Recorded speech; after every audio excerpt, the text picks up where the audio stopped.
تحية مجددة. ما هي أسرار ومفاتح الراحة الجسدية العقلية والنفسية؟ قلم مذكرة أشارك معك معلومات مهمة للغاية.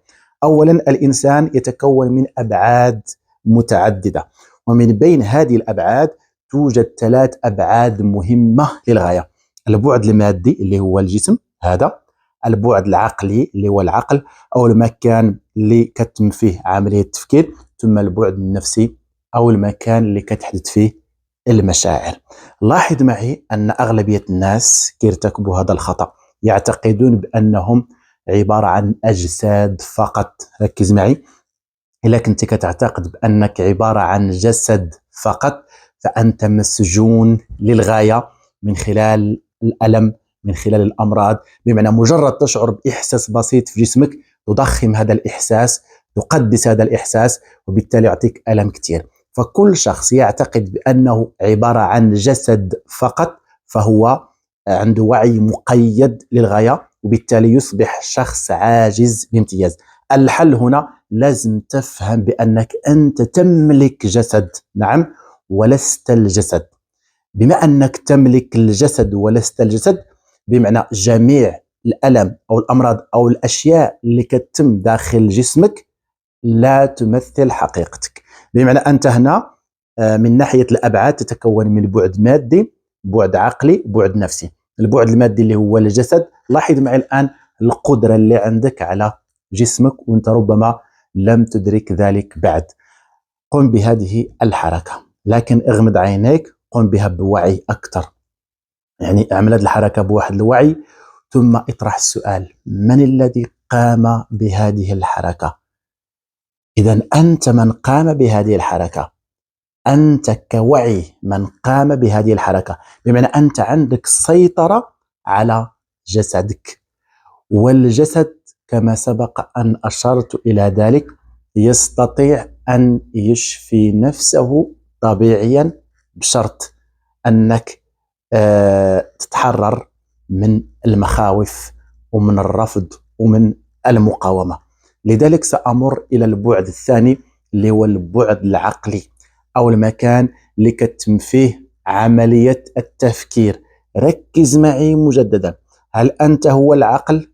طبعا لا، أنت لست عقلك، بالتالي لست أفكارك السلبية ولا أفكارك اللي كتظن أنها تسيطر عليك، بل أنت وعي أعلى من الجسد، من الألم، من الأمراض، وعي أعلى من الأفكار السلبية. بهدوء ركز أنك أنت وعي أعلى من عملية التفكير، وأنت لديك حق اختيار الأفكار التي تريد أن تفكر فيها، كما أنه لديك حق أن تقوم بهذه الحركة أو بهذه الحركة.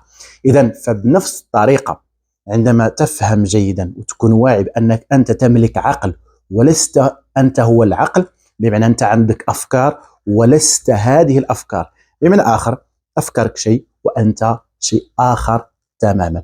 بالتالي تقبل كل أفكارك الآن، فهي لا تمثلك لا من بعيد ولا من قريب.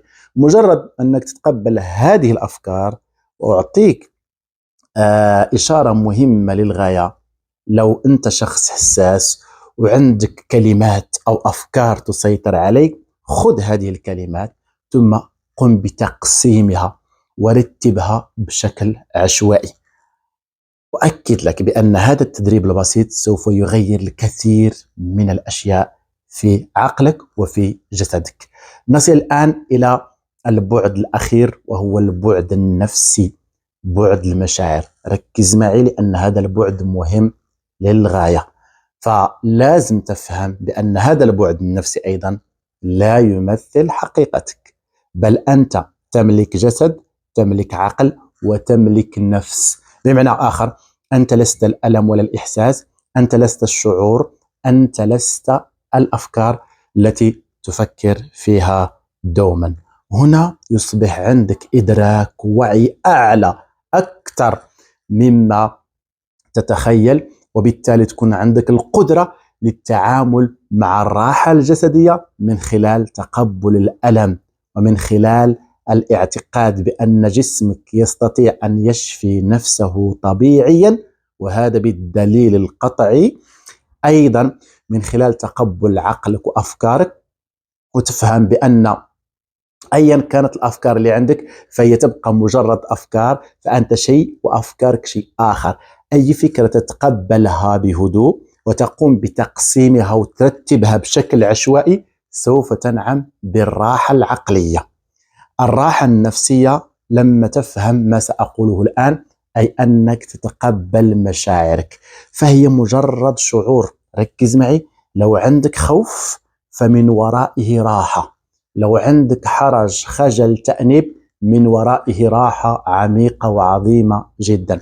طبعا فيكم من فهم كلامي بشكل جيد، وفيكم من يريد أن يتعمق في هذا الكلام، وفيكم من يريد أن يستمتع بهذا الاكتشاف. لذلك أنا شخصيا أقدم جلسات في هذا الأمر للشعور بالراحة العقلية والجسدية والنفسية أيضا، بالإضافة إلى كورس فن الشفاء والتحرر مهم للغاية، بالإضافة إلى برنامج اللي معروف جدا وبرنامج علاجي شمولي. ركز معي بأن فهمك لهذه الأبعاد الثلاثة وطريقة التعامل معها بوعي وبإدراك سوف تنعم، وأنا متأكد، بالراحة الجسدية، بالراحة العقلية، بالراحة النفسية. أراكم في فيديو قادم إن شاء الله. تحياتي.